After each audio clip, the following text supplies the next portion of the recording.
नमस्कार, आप सभी का स्वागत डीडी न्यूज पर। सुबह के 10 बज चुके हैं। हाजिर हम न्यूज एट 10 लेकर बताएंगे आपको खबरों में क्या कुछ रहेगा खास। लेकिन सबसे पहले नजर डालते हैं हेडलाइंस पर।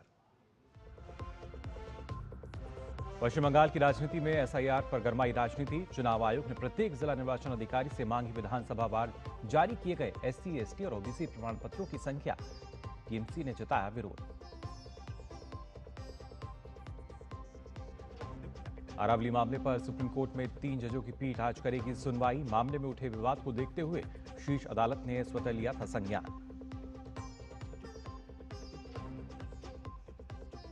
दिल्ली एनसीआर समेत उत्तर भारत में कड़ाके की ठंड और घना कोहरा। उत्तर प्रदेश में शीतलहर को देखते हुए 1 जनवरी तक 12वीं तक के सभी स्कूल बंद।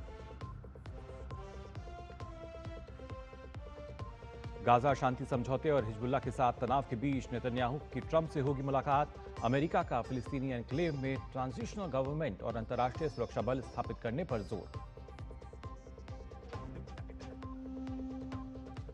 नॉर्वे के मैग्नस कार्लसन का फिर चला मैजिक। दोहा में आयोजित विश्व रैपिड चेस चैंपियनशिप का खिताब किया अपने नाम। अर्जुन एरिगेसी को कांस्य, वहीं महिला वर्ग में पुनेरू हम्पी के खाते में ब्रॉन्ज।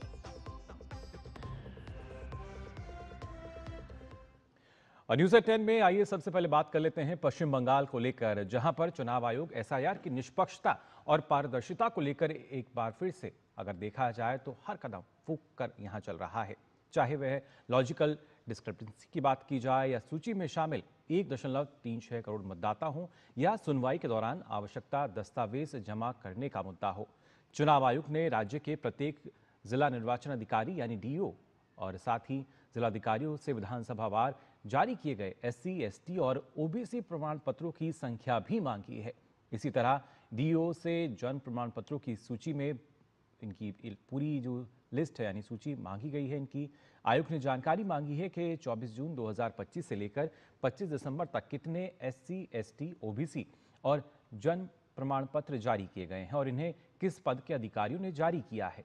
सीईओ कार्यालय के सूत्रों के अनुसार जो लोग सुनवाई में इन प्रमाण पत्रों को दिखाकर खुद को वैध मतदाता साबित करने का दावा करेंगे, उनके दस्तावेजों की सत्यता की जांच के लिए डेटा मांगा गया है। ये डेटा लॉजिकल डिस्क्रिपेंसी की पुष्टि करने में भी मददगार होगा। लॉजिकल डिस्क्रिपेंसी में ऐसे मतदाता शामिल हैं जिनकी उम्र 45 वर्ष से अधिक है लेकिन उनका नाम 2002 की मतदाता सूची में नहीं है, या जिनके माता पिता की उम्र में 50 वर्ष से अधिक या 15 वर्ष से कम का भी अंतर है। आयोग के सूत्रों का कहना है कि लॉजिकल डिस्क्रिपेंसी के मामले में सरकारी रिकॉर्ड के ये दस्तावेज ये समझाने में मदद करेंगे कि संबंधित मतदाता द्वारा दिया गया तर्क सही है या नहीं। लेकिन इन सब के बावजूद अगर बात की जाए टीएमसी की, तो एसआईआर की प्रक्रिया में अड़ंगा लगाने और विरोध करने से बाज नहीं आ रही है। तृणमूल कांग्रेस एसआईआर पर लोगों को बरगलाने का काम कर रही है, जबकि इसका मुख्य मकसद मृत और स्थानांतरित मतदाताओं का सत्यापन करना है, यानी जो वैध मतदाता हैं उनकी जांच करना।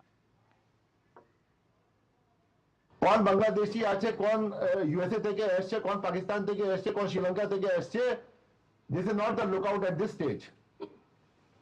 Any person who is a voter on 2710 or legal right আছে এটা information from power, and after that if he signs then it is a legal right to come in the खसा तालिका যেটা এসছে আজকে। और खबर अरावली पहाड़ियों से जुड़ी। दरअसल सुप्रीम कोर्ट में अरावली पहाड़ियों की परिभाषा को लेकर उठे विवाद पर आज सुनवाई होगी। सुप्रीम कोर्ट ने इस मुद्दे पर स्वतः संज्ञान लिया है। प्रधान न्यायाधीश सूर्यकांत की अध्यक्षता वाली पीठ इस मामले की सुनवाई करेगी, जिसमें न्यायमूर्ति जेके माहेश्वरी और न्यायमूर्ति एजी मसीहा शामिल हैं। कोर्ट ने पर्यावरण की दृष्टि से महत्वपूर्ण अरावली पर्वत श्रृंखला की सुरक्षा को लेकर बढ़ती चिंताओं और सरकार के इसे बचाने के बार बार के आश्वासन के बीच इस मुद्दे पर स्वतः संज्ञान लिया है। केंद्रीय पर्यावरण, वन और जलवायु परिवर्तन मंत्रालय ने दिल्ली से गुजरात तक फैली संपूर्ण अरावली पर्वतमाला के अवैध खनन को रोकने और इसके संरक्षण के लिए महत्वपूर्ण कदम उठाए हैं। केंद्र ने राज्य सरकारों को अरावली में किसी भी प्रकार के नए खनन पट्टे देने पर पूर्ण प्रतिबंध लगाने के निर्देश जारी किए हैं। और बात राष्ट्रपति के दौरे को लेकर आपको बता दें, झारखंड दौरे पर राष्ट्रपति द्रौपदी मुर्मू आज संथाली भाषा की ऑल चिकी लिपि के शताब्दी समारोह के समापन कार्यक्रम में शामिल होंगी। वे ऑल चिकी लिपि के निर्माता पंडित रघुनाथ मुर्मू को उनकी अवक्ष प्रतिमा पर माल्यार्पण कर श्रद्धांजलि अर्पित करेंगी। इसके बाद राष्ट्रपति राष्ट्रीय प्रौद्योगिकी संस्थान NIT जमशेदपुर के 15वें दीक्षांत समारोह को संबोधित करेंगी। इससे पहले कल रांची पहुंचने पर राज्यपाल संतोष गंगवार और मुख्यमंत्री हेमंत सोरेन ने हवाई अड्डे पर उनका स्वागत किया। राष्ट्रपति की सुरक्षा को देखते हुए रांची, जमशेदपुर और गुमला में कड़े इंतजाम किए गए हैं और कई इलाकों को नो फ्लाई जोन घोषित किया गया है। मंगलवार को वह गुमला में एक लोक सांस्कृतिक सभा में शामिल होने के बाद वापस दिल्ली पहुंचेंगी। राष्ट्रपति के इस दौरे में केंद्रीय मंत्री और कई अन्य गणमान्य व्यक्ति भी शामिल होंगे।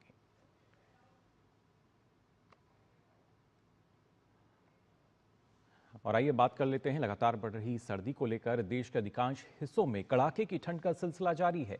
भीषण सर्दी और कोहरे से आम जनजीवन अस्त व्यस्त है। दृश्यता यानी विजिबिलिटी कम होने से सड़कों पर वाहन चालकों को गाड़ी चलाने में दिक्कतों का सामना करना पड़ रहा है। आप देख सकते हैं दिल्ली, असम, मथुरा और हरिद्वार की 4 तस्वीरें, किस तरीके से विजिबिलिटी आपको यहाँ नजर आ रही है। और खासतौर से न सिर्फ जम्मू, ओडिशा, पश्चिम बंगाल और इसके साथ साथ पर्वतीय क्षेत्रों की अगर बात की जाए तो यहाँ भी पूर्वोत्तर में भी आज घना कोहरा छाए रहने का अनुमान मौसम विभाग ने जताया है।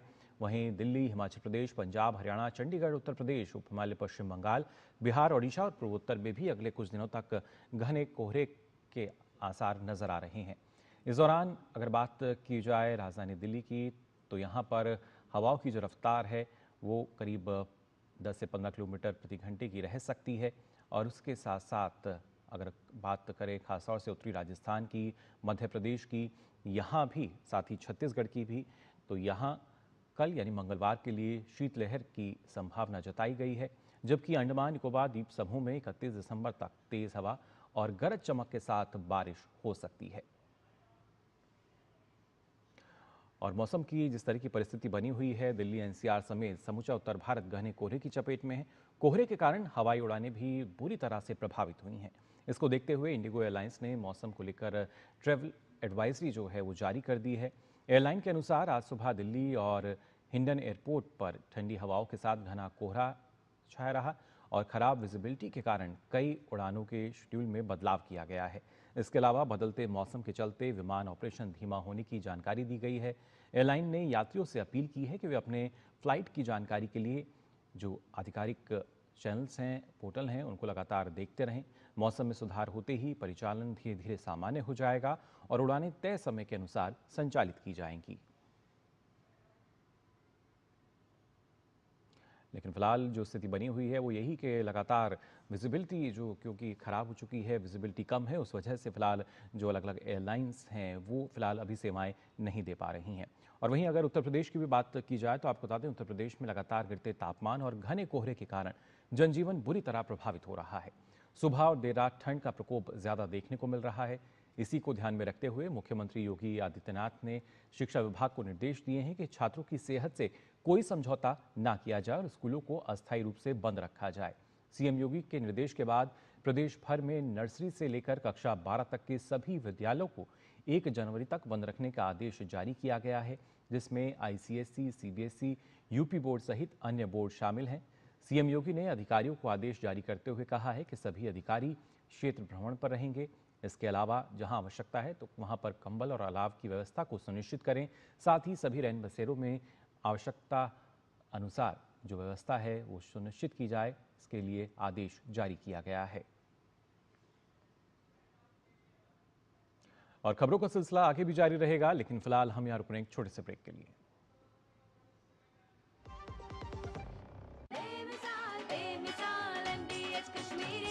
लाल रंग इसका अपार, तीखा कम है फिर भी स्वाद। बेमिसाल बेमिसाल MDH कश्मीरी। और कम दाल पर असली दाल। MDH कश्मीरी लाल मिर्च पाउडर। बेमिसाल बेमिसाल MDH कश्मीरी। MDH।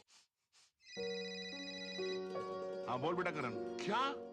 जिंदगी की रोज की दौड़ में हम अक्सर चीजें भूल जाते हैं, अंकल, पर अच्छा लगता है जब कोई आपका ख्याल रखता है। जैसे कि RBI ख्याल रखता है आपके अनक्लेम डिपॉजिट्स का। अनक्लेम डिपॉजिट मतलब? वो बैंक खाते जिसमें 10 साल या उससे अधिक से कोई लेन देन न हुआ हो, ऐसे खाते RBI के DEA फंड में चले जाते हैं। अपने बैंक के किसी भी शाखा में जाकर अपना KYC अपडेट कराइए और अपना अनक्लेम डिपॉजिट वापस पाएं। RBI कहता है जानकार बनिए, सतर्क रहिए। मेरी पसंद मेरी पसंद। मेरी पसंद। मेरी पसंद। हमारी पसंद। हम सबकी पसंद। मजबूत देश का मजबूत सरिया हो गया स्टील।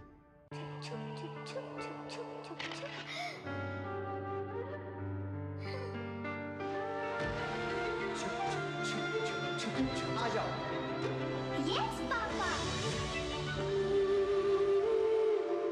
जिंदगी किसी के लिए नहीं रुकती, हम भी आपको कहां रुकने देंगे। जिंदगी के हर मोड़ पर LIC है तो इंश्योर है। LIC हर पल आपके साथ। ब्रेक के बाद आप सभी का एक बार फिर स्वागत। आप देख रहे हैं न्यूज़ एट 10। आइए खबरों में आगे बढ़ते हैं।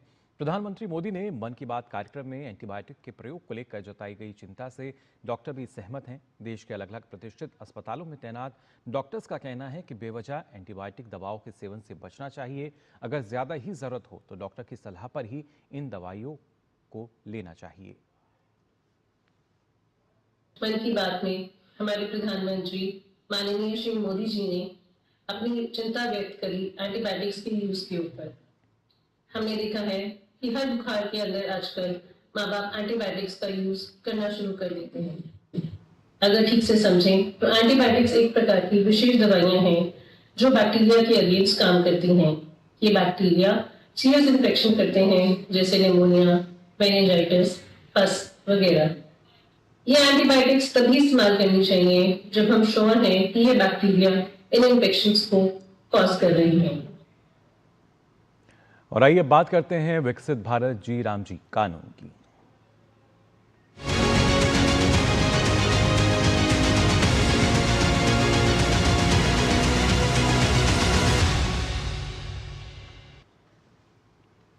विकसित भारत जी राम जी योजना पर उत्तराखंड के लोगों ने खुशी जताई है। लोगों ने कहा है कि इस योजना से लोगों को पहले से ज्यादा रोजगार मिलेगा। उन्होंने इसके लिए पीएम मोदी का धन्यवाद भी किया।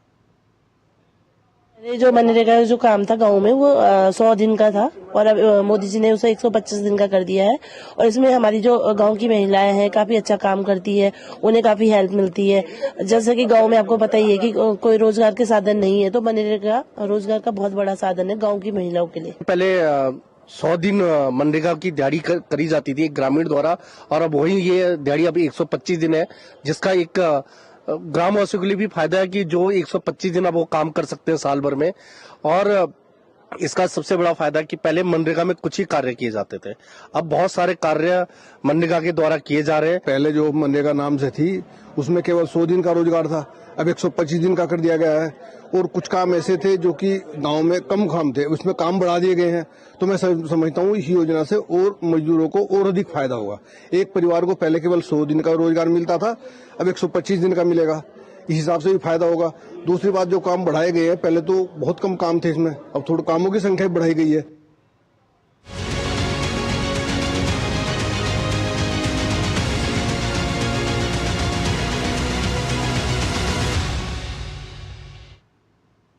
और आइए आगे बढ़ते हैं, बात करते हैं ऊर्जा क्षेत्र को लेकर। जिस तरह से दुनिया स्वच्छ ऊर्जा एवं उन्नत प्रौद्योगिकियों की ओर बढ़ रही है, महत्वपूर्ण खनिजों पर नियंत्रण भू राजनीति का नया मोर्चा बन गया है। ऐसे समय में भारत भी अपने ऊर्जा परिदृश्य के भविष्य की पुनर्कल्पना कर रहा है। देश को अधिक उन्नत और सुदृढ़ परमाणु पारिस्थितिकी तंत्र की ओर ले जाने के लिए एक नया विधायी कदम उठाया गया है। सतत परमाणु ऊर्जा दोहन एवं विकास भारत रूपांतरण शांति विधेयक 2025 परमाणु क्षेत्र को नियंत्रित करने वाले कानूनों के आधुनिकीकरण के लिए सरकार के प्रयासों को दर्शाता है। वहीं 2025 में शुरू किए गए नेशनल क्रिटिकल मिनरल मिशन के महत्वपूर्ण खनिजों की घरेलू और वैश्विक आपूर्ति श्रृंखलाओं को सुरक्षित करने के लिए भारत की एक महत्वपूर्ण योजना है। इसके साथ ही विद्युत संशोधन विधेयक 2025 की बात करें, जिसमें तेजी से बढ़ती अर्थव्यवस्था की जरूरतों को पूरा करने के लिए भारत के बिजली तंत्र के कायाकल्प की दिशा में एक बड़ा कदम है। इसका उद्देश्य भविष्य के लिए तैयार बिजली क्षेत्र का निर्माण करना है, जो किसानों और परिवारों से लेकर दुकानों और उद्योगों तक हर उपभोक्ता को विश्वसनीय, किफायती और उच्च गुणवत्ता वाली बिजली मुहैया करा सके। भारत में हाल के वर्षों में अपने ऊर्जा क्षेत्र को मजबूत करने में महत्वपूर्ण प्रगति की है। ऊर्जा सुधार सिर्फ ऐसे ही नहीं हुआ, ये हुआ कानूनों में बदलाव करने से। सिस्टम को दुरुस्त करने से और क्षमता बढ़ाने से। 2025 में भारत की ऊर्जा कहानी भी ऐसी ही रही। ये वो साल रहा जब सालों से अटके सुधार अब जमीन पर उतरते दिखे। 2008 के ऐतिहासिक परमाणु समझौते के 17 साल बाद भारत ने उससे जुड़ी नीतिगत जड़ता को खत्म किया। शांति बिल के जरिए परमाणु ऊर्जा से जुड़े जिम्मेदारी कानूनों को आधुनिक बनाया और नियंत्रित निजी भागीदारी का रास्ता खोला गया। इससे भारत वैश्विक मानकों के अनुरूप आया। करीब $150 अरब के निवेश की संभावना बनी और परमाणु ऊर्जा को स्वच्छ व भरोसेमंद बेस लोड ऊर्जा के रूप में मजबूती मिली। इसके साथ ही भारत ने एक बड़ी कमजोरी पर भी ध्यान दिया, महत्वपूर्ण खनिजों की कमी। इसके लिए केंद्र सरकार ने 7,280 करोड़ रुपए की योजना को मंजूरी दी है, जिसका उद्देश्य देश में रेयर अर्थ परमानेंट मैग्नेट का घरेलू उत्पादन बढ़ाना है। ये मैग्नेट इलेक्ट्रिक वाहनों, पवन टरबाइनों, एरोस्पेस सिस्टम और आधुनिक रक्षा उपकरणों के लिए बेहद जरूरी है। अब तक भारत इनकी आपूर्ति के लिए कुछ गिने चुने वैश्विक देशों पर काफी हद तक निर्भर रहा है। नेशनल क्रिटिकल मिनरल मिशन के तहत लिथियम, कोबाल्ट, रेयर अर्थ जैसे खनिजों को ऊर्जा नीति का केंद्र बनाया गया। खनन से लेकर प्रोसेसिंग और रिसाइकलिंग तक सरकार का लक्ष्य साफ है, आपूर्ति सुरक्षित करना और मूल्य देश में ही बनाए रखना। देश में बिजली के क्षेत्र में भी कई बड़े सुधार हुए, जिसमें इलेक्ट्रिसिटी अमेंडमेंट बिल 2025 के जरिए वितरण व्यवस्था को मजबूत किया गया, नेटवर्क को आधुनिक बनाया गया और किसानों व कमजोर उपभोक्ताओं के हितों की सुरक्षा भी सुनिश्चित की गई। अब बिजली को संकट नहीं बल्कि आर्थिक बुनियादी ढांचे के रूप में देखा जा रहा है। 2025 के मध्य तक भारत दुनिया के अग्रणी नवीकरणीय ऊर्जा उत्पादक देशों में शामिल हो चुका है। कुल स्थापित नवीकरणीय क्षमता में भारत दुनिया में चौथे स्थान पर है, पवन ऊर्जा में भी चौथे और सौर ऊर्जा में तीसरे स्थान पर है। साल 2014 के बाद से भारत की नवीकरणीय ऊर्जा क्षमता लगभग 3 गुना हो चुकी है, जबकि सौर ऊर्जा की क्षमता में करीब 40 गुना तक का इजाफा हुआ है। नवीकरणीय ऊर्जा में भी भारत ने बड़े पैमाने पर काम किया। सौर और पवन ऊर्जा की क्षमता तेजी से बढ़ी। पेरिस जलवायु लक्ष्य तय समय से पहले पूरे हुए और गैर जीवाश्म स्रोतों की हिस्सेदारी 40% से अधिक हो गई। 2025 में भारत ने सिर्फ इरादे नहीं दिखाए, सिस्टम बनाए। ये बदलाव है वादों से वास्तविक ऊर्जा शक्ति की ओर। Bureau report, DD news. Vande Mataram का महत्व हर कोई जान रहा है, समझ रहा है, लेकिन वंदे मातरम के 150 वर्ष पूरे होने का जो जश्न भी हम मना रहे हैं। भारतीय सिनेमा की अगर बात की जाए तो यहाँ भी हमने देखा कि किस तरीके से वंदे मातरम का जो महत्व है उसको ना सिर्फ समझा गया बल्कि दर्शकों तक भी पहुँचाया गया। आइए देखते हैं एक खास रिपोर्ट।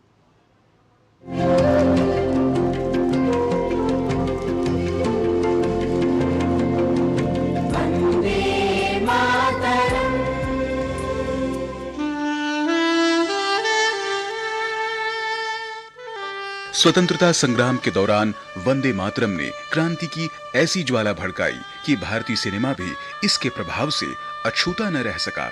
भारतीय सिनेमा में वंदे मातरम केवल एक देशभक्ति गीत नहीं बल्कि भावनाओं, त्याग और राष्ट्रीय एकता का प्रतीक बनकर उभरा। हम ये झुककर कहेंगे, जन्मभूमि ही हमारी जननी है। इसने न केवल स्वतंत्रता आंदोलन के दौरान बल्कि स्वतंत्र भारत के बाद भी फिल्मों में राष्ट्रभक्ति की आत्मा को स्वर दिया। इसकी ध्वनि जब भी पर्दे पर गूंजी, दर्शकों के भीतर मातृभूमि के प्रति सम्मान और गर्व की भावना जाग उठी।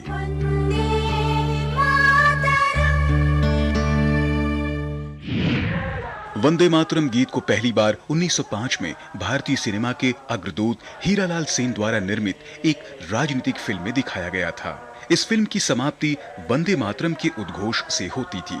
वहीं वंदे मातरम गीत का पहला फिल्मी प्रयोग 1935 में बंगाली फिल्म वंदे मातरम में हुआ, जबकि 1939 में बोम्मी रेड्डी नरसिम्हा रेड्डी ने तेलुगु फिल्म वंदे मातरम का निर्माण किया। स्वतंत्रता के बाद वंदे मातरम शीर्षक के नाम से ही पहली फिल्म 1948 में मराठी में बनी। इसके संगीतकार थे सुधीर फड़के और इसकी पटकथा लिखी थी जीडी माडगुरकर ने। प्रस्तुत किया गया था। 1951 में ही हिंदी फिल्म आंदोलन रिलीज हुई, जिसमें वंदे मातरम गीत को शामिल किया गया था। इस फिल्म के निर्देशक थे फणी मजूमदार और संगीतकार थे पन्नालाल घोष। इसमें वंदे मातरम को गाया था मन्ना डेली। 1952 में हेमंत गुप्ता के निर्देशन में बनी फिल्म आनंद मठ में वंदे मातरम गीत को दिखाया गया था, जिसका संगीत प्रसिद्ध संगीतकार और गायक हेमंत कुमार ने तैयार किया था और इसे गाया था लता मंगेशकर ने। यह फिल्म तमिल में भी डब की गई और 1953 में प्रदर्शित हुई।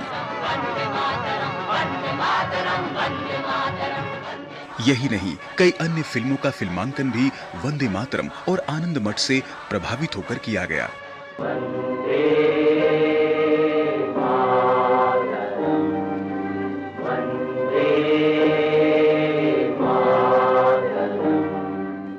उन्नीस में आई फिल्म मदर इंडिया, जिसमें यह गीत मातृभूमि के प्रति समर्पण और त्याग का प्रतीक बनकर उभरा।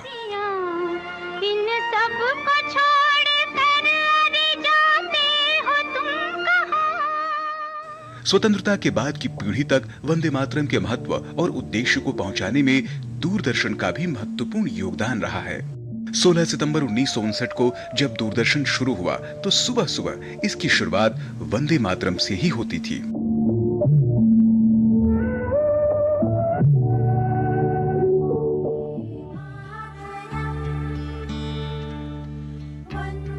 इसके अलावा इस गीत की धुन दूर दूर तक पहुंचाने का श्रेय ग्रामोफोन रिकॉर्ड को भी है, जिसके जरिए महान संगीतकारों और संगीतकारों ने इसे रिकॉर्ड कर देश विदेश में लोगों तक पहुंचाया। सिनेमा में वंदे मातरम की यात्रा केवल संगीत या देशभक्ति तक ही सीमित नहीं है, बल्कि यह भारतीय चेतना, संस्कृति और इतिहास की निरंतर बहने वाली धारा का प्रतीक है, जो हर पीढ़ी को अपनी मातृभूमि से जोड़ता है।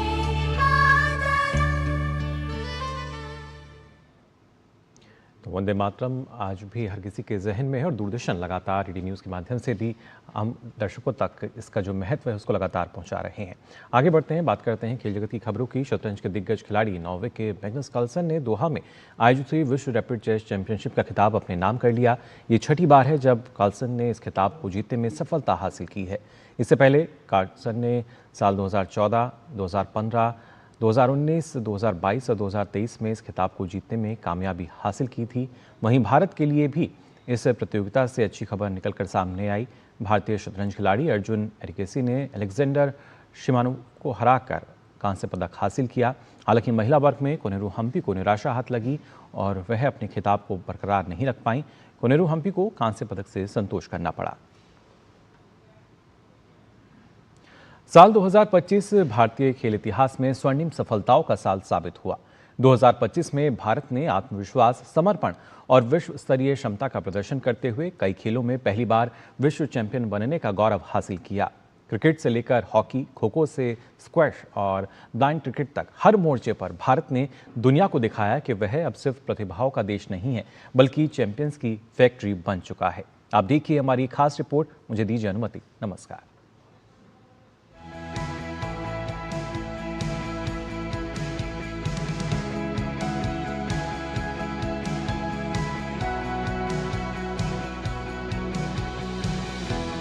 साल 2025 भारतीय खेल इतिहास के उन खास वर्षों में शामिल हो गया जब देश ने एक साथ कई खेलों में वैश्विक स्तर पर अपनी ताकत का एहसास कराया। भारतीय खेल का निर्णायक वर्ष 2025 भारतीय खेलों के लिए उस व्यवस्था की सफलता का प्रमाण बना जिसे पिछले एक दशक से तैयार किया जा रहा था। भारत दुनिया की सबसे युवा आबादी वाला देश है और मोदी सरकार ने इस युवा शक्ति को राष्ट्र निर्माण की धुरी मानते हुए खेलों को सशक्तिकरण का माध्यम बनाया। इसी सोच के तहत वित्त वर्ष 2025-26 के लिए खेल एवं युवा मामलों के मंत्रालय को 3,794 करोड़ का अब तक का सबसे बड़ा बजट आवंटन किया गया। जुलाई 2025 में एक ऐतिहासिक कदम उठाया गया जब केंद्र सरकार ने राष्ट्रीय खेल नीति 2025 को मंजूरी दी। 2 दशक पुरानी नीति की जगह आई इस नई नीति ने भारत को वैश्विक खेल महाशक्ति बनाने का स्पष्ट रोड मैप प्रस्तुत किया। इस सुधार यात्रा को और मजबूती मिली 18 अगस्त 2025 को जब राष्ट्रीय खेल शासन अधिनियम 2025 लागू हुआ। पहली बार खेल संगठनों को सुरक्षित खेल नीति के अंतर्गत लाया गया। इससे महिला खिलाड़ियों, नाबालिगों और कमजोर वर्गों की सुरक्षा सुनिश्चित की गई। अंतर्राष्ट्रीय मानकों के अनुरूप आचार संहिता ने खेल प्रशासन में पारदर्शिता और जवाबदेही की नई मिसाल कायम की। इस कड़ी में खेलो भारत नीति 2025 ने भारतीय खेल संस्कृति को एक नया दृष्टिकोण दिया। खिलाड़ियों के साथ प्रधानमंत्री नरेंद्र मोदी ने बीते वर्ष में ये स्पष्ट कर दिया कि खिलाड़ियों का सम्मान केवल मंचीय सम्मान तक नहीं, बल्कि संवाद, प्रेरणा और आत्मीयता से जुड़ा हुआ है। पीएम मोदी द्वारा विजेता खिलाड़ियों का स्वागत अब एक परंपरा बन चुका है। ये मुलाकातें खिलाड़ियों के संघर्ष, त्याग और सफलता की कहानियों को साझा करने का मंच बन गई हैं। प्रधानमंत्री ने आईसीसी महिला क्रिकेट विश्व कप विजेता भारतीय टीम का स्वागत किया। साथ ही नेत्रहीन महिला T20 विश्व कप चैंपियन टीम से भी मुलाकात की। उपलब्धियों और अंतर्राष्ट्रीय गौरव का वर्ष। नीतिगत सुधारों और निरंतर प्रोत्साहन का असर भारतीय खेल पर भी दिखाई दिया। दिसंबर 2025 में जोशना चिनप्पा, अभय सिंह और अनाहत सिंह ने मिलकर इतिहास रच दिया, जब भारत ने पहली बार स्क्वाश वर्ल्ड कप का खिताब अपने नाम किया। नवंबर 2025 में भारतीय महिला क्रिकेट टीम ने आईसीसी महिला विश्व कप अपने नाम किया। वहीं भारतीय महिला नेत्रहीन क्रिकेट टीम ने पहली बार T20 विश्व कप जीतकर इतिहास रच दिया। नवंबर 2025 में ही भारत ने वर्ल्ड बॉक्सिंग कप फाइनल्स 2025 में अपने पहले ही अभियान में असाधारण प्रदर्शन करते हुए 9 स्वर्ण पदक जीतकर इतिहास रचा। एशियन यूथ गेम्स 2025 में भारत ने अब तक का सर्वश्रेष्ठ प्रदर्शन करते हुए 48 पदक जीते। पैरा खेलों में भी भारत ने वैश्विक पहचान बनाई। 18 साल की शीतल देवी ने वर्ल्ड आर्चरी पैरा चैंपियनशिप 2025 में विश्व चैंपियन बनकर देश को गौरवान्वित किया। बैडमिंटन में सात्विक साईराज रंकीरेड्डी और चिराग शेट्टी ने BWF वर्ल्ड चैंपियनशिप में कांस्य पदक जीतकर भारत की 14 साल पुरानी पदक परंपरा को कायम रखा। शतरंज की बिसात पर भी भारत ने इतिहास रचा। जुलाई 2025 में दिव्या देशमुख ने फीडे महिला विश्व कप के फाइनल में कोनेरू हम्पी को हराकर खिताब अपने नाम किया। मई 2025 में नीरज चोपड़ा ने वो कर दिखाया जिसका इंतजार वर्षों से था। दोहा डायमंड लीग 2025 में उन्होंने भाला फेंक प्रतियोगिता में 90.23 मीटर का ऐतिहासिक थ्रो करते हुए 90 मीटर की बाधा को पार किया। जनवरी 2025 में भारतीय महिला खो खो टीम ने पहले एवर खो खो विश्व कप का खिताब जीतकर इतिहास रच दिया। फाइनल में नेपाल को 78-40 से हराते हुए भारत ने पूरे टूर्नामेंट में अपराजय रहते हुए ये साबित कर दिया कि स्वदेशी खेल भी वैश्विक मंच पर भारत की पहचान बन सकते हैं। भविष्य की तैयारी। भारत ने वैश्विक खेल मेजबान के रूप में भी अपनी स्थिति को मजबूत किया। नवंबर 2025 में भारत को 2030 राष्ट्रमंडल खेलों की मेजबानी का अधिकार मिला, जिसमें अहमदाबाद को मेजबान शहर के रूप में पुष्टि मिली। यह निर्णय भारत की बढ़ती संगठनात्मक क्षमता, आधुनिक खेल अवसंरचना और वैश्विक विश्वास का प्रमाण बना। Sports desk, TD news.